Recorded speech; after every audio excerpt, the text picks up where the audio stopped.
Hi, my name is Kimitina, and this screencast is really just going to bring something to your attention. Basically, if you are in your Google account and you are trying to save some type of document or a web page as a PDF file into your Google Drive, you may get this error message here. It's really saying that this option will not be supported after December. So this screen would come up if you try to print a web page or print a document out and you wanted to change your print destination to save to Google Drive.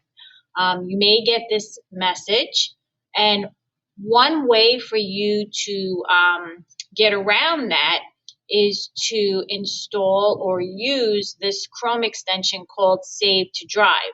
Okay, so Save to Drive is already installed in our domain, so you're going to have to enable it or make it visible in your Google account in your Chrome profile. So right here up at the top right, you can see that I don't even realize that I have it installed because it's not pinned to the browser.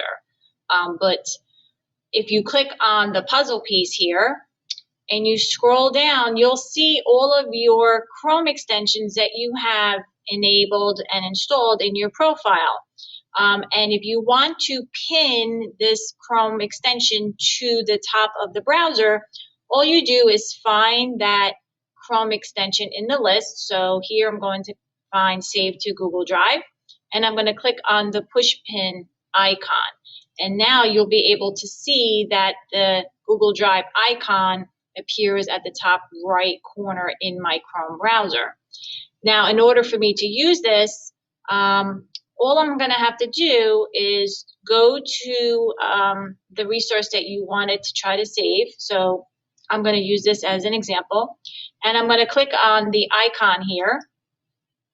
And you can see here that it takes really, it's not very long, but it captures your whole entire screen and it saves this image or capture to your Google Drive, okay? And it tells you the name of the file right here.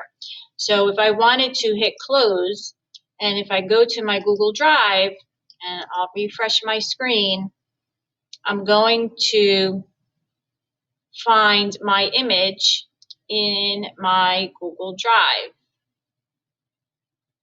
And you can see it's right here.